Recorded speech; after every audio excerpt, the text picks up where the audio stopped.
Hello, everyone, and welcome back to our Civil War Institute Summer Conference Preview Series. My name is Cameron Sowers, and I'm a fellow at the Civil War Institute. Today, I'm very excited to be joined by Trevor Plant, who is Director of the Archives I Textual Records Division in the Archival Operations of the Washington, D.C. branch of the National Archives and Records Administration. Mr. Plant is slated to give a presentation titled Treasures from the National Archives at this summer's CWI conference.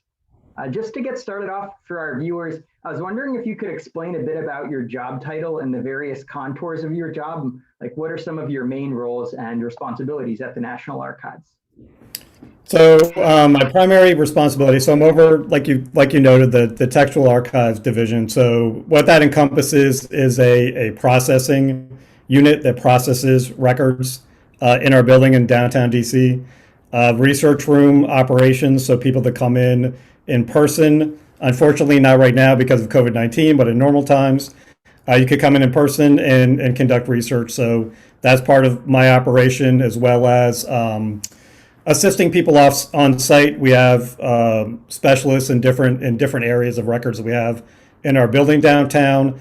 That staff is also responsible when they're not helping people on site, answering offsite requests that are primarily email questions that encompass the records that we have in our building. So sometimes a question will come in and it'll get ferreted out across the country depending on what the question is.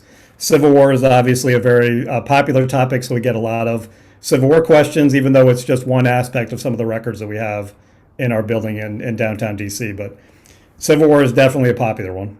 Yeah, I could imagine. I'm sure our audience is probably among those who have sent in some research questions over the years. So the first thing I want to ask you about is an exciting archival find that I remember reading about this summer, and that was the discovery of General Gordon Granger's Juneteenth Proclamation. I was Yep. wondering if you could talk about the history of that document and how that came to light. So for that one, that actually was a request from someone internal that was working on. They wanted to put something on our internally for the staff, but also externally on our website to celebrate the upcoming anniversary last year for Juneteenth. Asked about the order. I went looking for it, found that we had the record copy that was used in the OR. So I know a lot of your audience members will be familiar with War of the Rebellion, the official records of Union and Confederate armies. So it has the copied and the printed stamps on it, so we know that that was the version that was used in the printed version. But it was cool to find. It was one of those where it's in good condition. It's nice penmanship. It's easy to read for those that can read cursive. That's one of the things that we're going through now is we're now interacting with people that did not learn cursive in elementary and junior high school that are now high school students that are working on things and they can't read cursive, which is kind of new for us. So that's kind of one of our new challenges that wasn't a challenge before, is having to transcribe English for people, which is something new. So we do have people that's one of the things that during COVID, with a lot of our buildings being closed, is we do have staff that are going on, and one of the projects they're working on are transcribing documents that are digitized and on our catalog, the National Archives catalog online, is then transcribing those so people can read that version of it. So Yeah, and I'll say I was probably one of the last school years of kids who really had to have cursive. I was told I was always going to need it. And I regret that I let that slip, because now being in college, being a history major, the amount of times I've had to read cursive, and I'm like, oh, I should have listened to my third grade teacher a little bit more. yeah, Um, yeah, yep. but just Yep. following up that, how often does a rare find like that occur? And what's the atmosphere like from terms of the staff? And how do you spread the news? Because I saw it on the news, and I'm a little bit removed from kind of that circle of knowing archivists personally. So I'm just curious kind of what the steps of something like that is. So I mean, it's an interesting question because it's not just staff. I mean, we kind of encompass this a lot with just researchers in the research room that will find something that they've never seen before. We didn't know we had, and then depending on what it is, it will have varying degrees of kind of the community that it hits, and then the news and how far it spreads and that type. So like Juneteenth took off It was in the Washington Post, and then a lot of other news organizations picked it up. Radio, cable news, printed news. So that's probably where you saw it, was kind of just mainstream, not Civil War specific Yeah. news. But no, I mean, we have 13 billion documents across the United States. So there's a lot of things at the National Archives that probably haven't been seen or touched since the day it was written, and was in some file, like in our case, Army records. There were most likely people that have used the volume that the Juneteenth order was in. How many people have seen it, before that, we can't say. But as far as back to your question, there are, we come across this quite often, especially with people that are researching their own family history, Yeah. where, they'll come across a photograph of their great great grandfather that was in the Civil War. We didn't know that that photograph was in the pension file that they happen to be looking at. They're excited. The staff that's on site gets excited. So, and then it kind of spreads like wildfire from there, where we'll then take it out and put it in a protective space, and then do any preservation work that needs to be done on it. But no, I mean, it's an exciting kind of atmosphere to be in, because it's discoveries all the time, and there's debates going on now how to even refer to, if you discover something in an archives, is it an actual discovery? Because it's archived, so obviously it was important, and someone had probably seen it before. So is it really discovering something or not? Right. Right. But I can tell you, like, for the genealogists that are viewing these, and we have historians that get excited too, because they come in and there's like a smoking gun document that they're looking for, and some of them have spent years trying to track down, and in some cases they'll find it. They get excited. If the staff knows what they're talking about, the staff gets excited. So no, I mean, it's, if you like history even a little bit, I mean, I pinch myself all the time. It's a great place to work. Yeah, yeah, no, and I know, like, your job, there's probably a lot of people who are going to watch this and be like, that's the dream job. And I know on the research end, you mentioned the pension files. That's one of my favorite things to go through. We've been down at the National Archives for our Killed at Gettysburg project that the college has, and we'll look through a lot of pension files. And I researched a soldier where, as part of figuring out what became of the process of his family, I was looking at letters that his brother wrote about his death, who was serving in the Western Theater after his brother was killed at Gettysburg, and just then seeing that play out in the family pension files is Yep. really. And that's another question is, I guess there's this old depiction of the archivist, the quiet archivist that you just like go and they have this well of knowledge, but the discovery of the Juneteenth really showed that archivists are practicing public historians. So I'm just wondering if you could talk about the components of your job that are really dealing with the public, where it's like education about a new find, or just working with researchers who are doing their own kind of public history work. So I mean, it's an interesting question, because we have people that come in with varying degrees of knowledge, if you want to put it that way. As far as sometimes they don't know that they're coming in to view something. They viewed other things that have led them to what they're then asking us questions about. So, years ago we had someone that came in and they were researching their ancestor, and it turned out that they worked in like a custom house. This person had never heard of a custom house. They didn't know what a custom house was. So we had someone on the staff that just, there's only so much time, one-on-one time that they have. But this is someone that specialized in maritime history and how that interacted with a custom house, and was able to kind of, in a short amount of time, give just a very brief snippet of history on what this person's job would have been like, and what what is a custom house, what was the role of the custom house, what was this person's ancestor's job typically been like at a custom house. So I mean, it's interesting because not a lot of people would have been able to necessarily explain that to a researcher, which is why, like, for our staff, we have people that specialize in groups and types of records. So for my staff, we have it's very technical, old Army team, an old Navy maritime team, and then a civilian records team. And so, they're not expected to know everything that's at the National Archives. They're not expected to know everything that's in our building. but they have a better understanding of things within, we're broken down by record group, which, people come in with a topic or a person that they're researching, and then we have to decipher that and explain like just the record group concept and how the federal government may have interacted with the topic that they're working on or the individual that they're working on. So, if someone comes in, they're like, let me see the Custer file. There is no, centralized Custer file on Little Bighorn. You have to find, where Custer interacted, and it's a much larger topic, and that's what we do is explain. It's almost like, being a private detective in a mystery is you try to figure out like what the clues are, and then explain those paths to the researcher. What do we think is the best way to find what you're looking for? Sometimes they're dead ends. Sometimes you find it right out of the gate. But we're definitely part of the process. And like you said, they could come back with more questions. And so, for me personally, I interact with a lot of Civil War historians.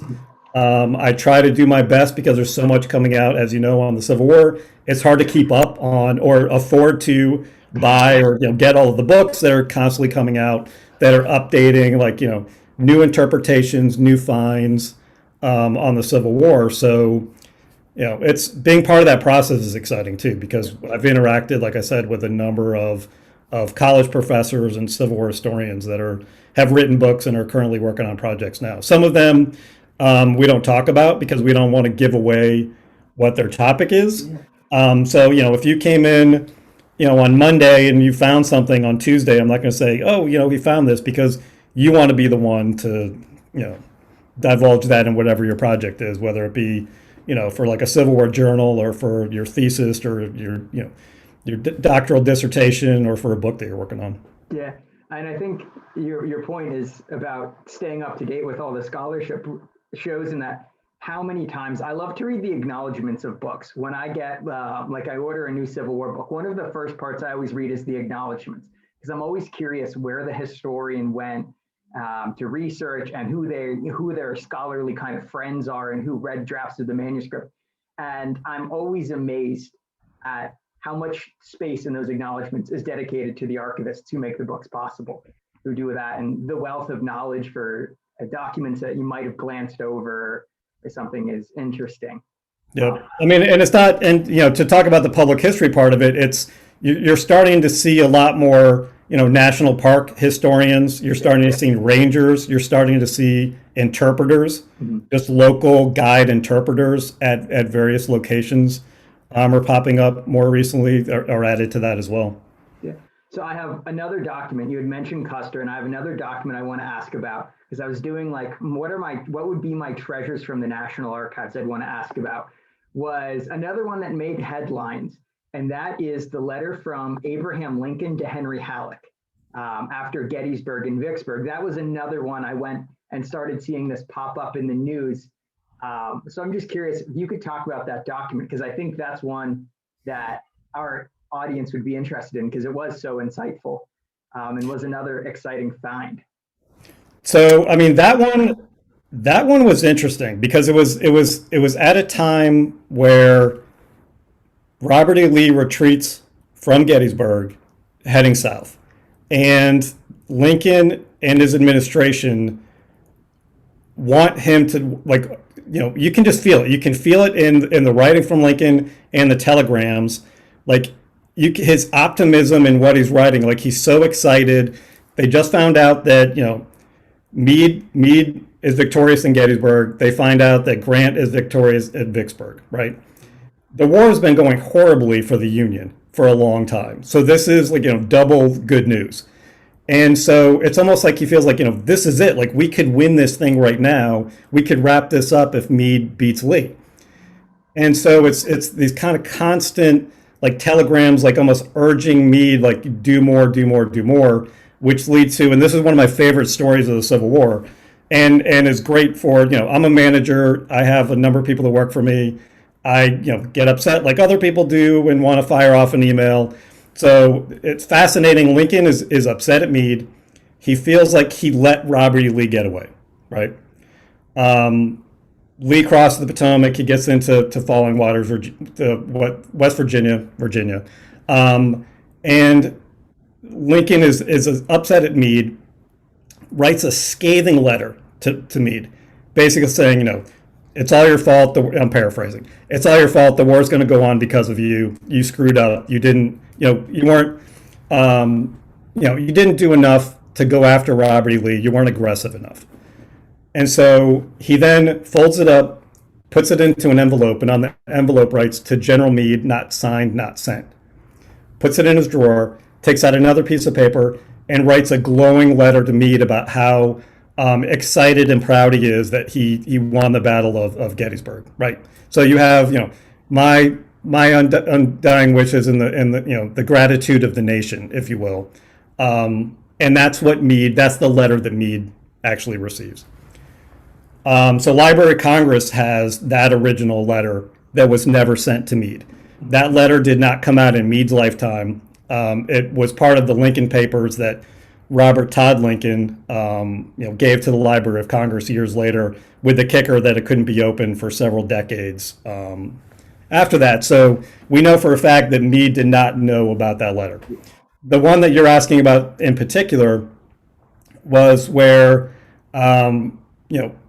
Lincoln, that's one of the optimistic letters where he's like, we just found out that on the 4th of July, Vicksburg fell, Grant is victorious. Now, if Meade can wrap up Lee, the war will be over. And you can just sense the optimism in the writing, which kind of started that week that I'm talking about, where, he was optimistic, but then at the same time, and this was all filtering through Halleck with telegrams, and they're in the OR, with telegrams going, almost goading on Meade, do more, press on.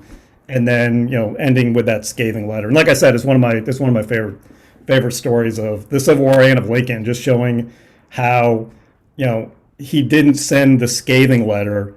He put that away and then wrote the exact opposite letter.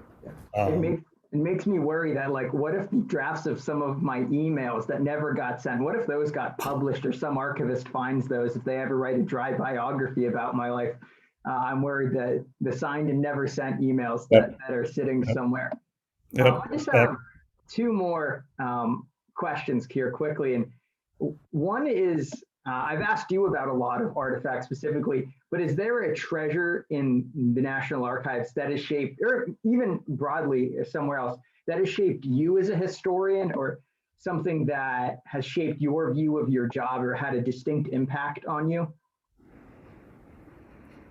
I mean, I've had several, because it's interesting because I've had to be the bearer of bad news to several families as part of my job, which is not something I expected to be doing as a history major when I was an undergrad or in grad school. But people come in with preconceived notions of what they thought their ancestors did during the Civil War. Everyone wants their ancestor to be brave and victorious in battle and not be a coward that deserted and the whole nine yards. So I've had, and my staff have had to break bad news to people when we have found things and had to send them. There was one where I had someone who was looking for his father that didn't talk about his service, and this was an older gentleman. His father was much older, so this was early 20th century, and it turns out he deserted from the Army. And I found a wanted poster that had his dad's, the frontal, the profile picture. It's just like you see, the Old West. Wanted, $50. He deserted from the U.S. Army. He was in the cavalry, so it had, itemized everything that he deserted with, the horse, his rifle, all the accoutrement was listed on there. So there's kind of the negative side as well, where but again, we've also been a part of some of the great things that people get really excited about. And the pension files are great because you have no idea what's going to be in that envelope. I mean, you really don't. And it's if the person was having a problem getting a pension, it benefits us now because there's more paperwork involved. Mm-hmm. So you're usually going to have a very fat envelope with a lot of paperwork, with a person or their next of kin are trying to prove who they are, If they're next of kin, they have to approve what their relationship is. So, even from the beginning, there was no photo IDs, there's no social security numbers, there's no military ID numbers, there's no dog tags necessarily. So if you're the veteran, you have to prove you are who you are. Then you have to have affidavits from people who served with you saying, we served together. We joined together in the 20th Massachusetts and served for 3 years, and this is the person who they say they are. And then the same with next of kin. If you're the widow, you have to prove, when you got married, when your husband died, and then if there's any issues, again, a lot of affidavits and paperwork involved. And human nature doesn't change. So we have a number of people that come in and they have like the Victorian age in their head, and it's completely different than today, and it's really not. I mean, human nature has not changed that much. So we get a lot of soap opera stories in pensions where sometimes there was a veteran that was married to multiple women simultaneously, which leads to people going out and investigating these cases on behalf of the pension office, and interviewing neighbors and things like that. So you never know. I mean, we've had a number of people that have found, as well as the staff, an investigator will go out. If a widow remarried, she would lose her pension. No. So in some cases, you had people that were living together, and that's what the inspector was inspecting. It was interviewing the neighbor, saying, do you know what their relationship is? Does she run a boarding house? Does she charge rent? So you never know what you're going to find in the pensions. So kind of like the court martial files, which I know your class uses as well as part of the project, where you never know what you're going to find in there. And those are great because they're not military reports. So in the ORs, there's varying degrees of, especially when the report was written, on if it's someone that's trying to cover up, what they did or what their unit did, and they're not telling necessarily the whole story in the report. With the court martial cases, they're verbal. You're getting how they spoke at the time, euphemisms they're using at the time, and just the language of the day. And because it's a court transcript, and they're transcribing exactly what the testimony is in the case. So those are great records as well. So my last question is kind of a selfish one, to tap into your wisdom, and that's what words of advice or the one tip that someone going in to do research at an archive should know, whether that's at the National Archives or in a broader sense. What's, from the archivist perspective, what's something you wish a researcher coming in would know about your facility, or what your role is, or anything like that?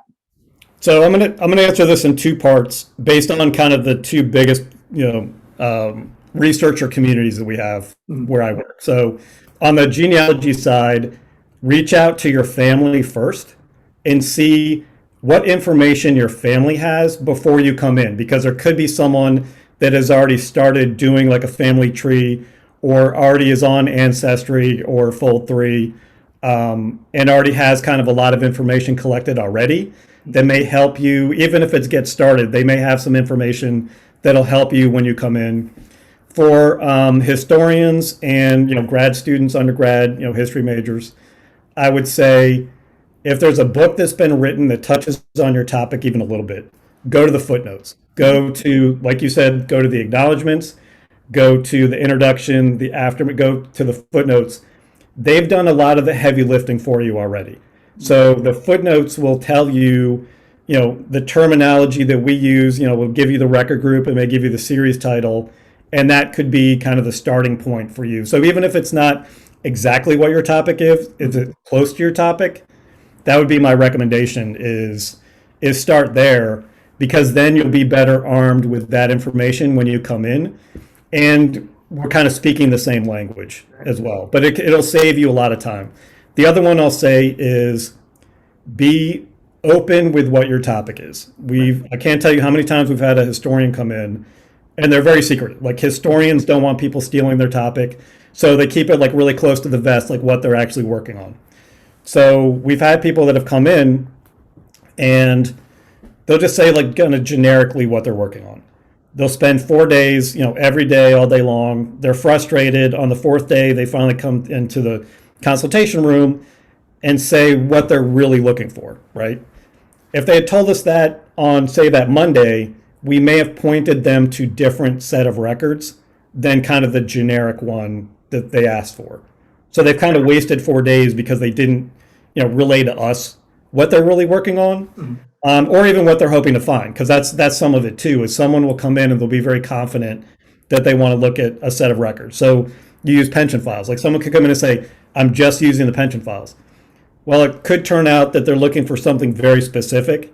That there's a whole other set of, say, Army records that would provide the answer, or most likely provide the answer they're looking for, that are not necessarily the pensions. Right. So that would be kind of my advice, and I know that's kind of broad depending on the community. I'm sure there's a lot of people out there that don't fall into either one of those groups, but yeah, just kind of do some background research before. As far as like other places, check online and just see like what the hours are, see what the rules are, because the rules and regulations are different everywhere you go. Some archives will give you one document at a time. Some will give you one file at a time, one box at a time. So it's going to vary, based on the facility and how kind of their local resources. So some will be like a local historical society where it's run by volunteers and it's only open, 2 o'clock to 5 o'clock, every other Tuesday. So there could be some weird hours involved in some cases. So yeah, so that's the best advice I can give is kind of do research on the facility itself. Yeah. Yeah, I think that's useful. Mr. Plant, thank you so much for joining me. I really appreciate it. Thank you. For anyone interested in our conference, check out the description and link of this video to learn more about the conference and what the Civil War Institute here at Gettysburg College does. Thank you again. I really appreciate it. Thank you.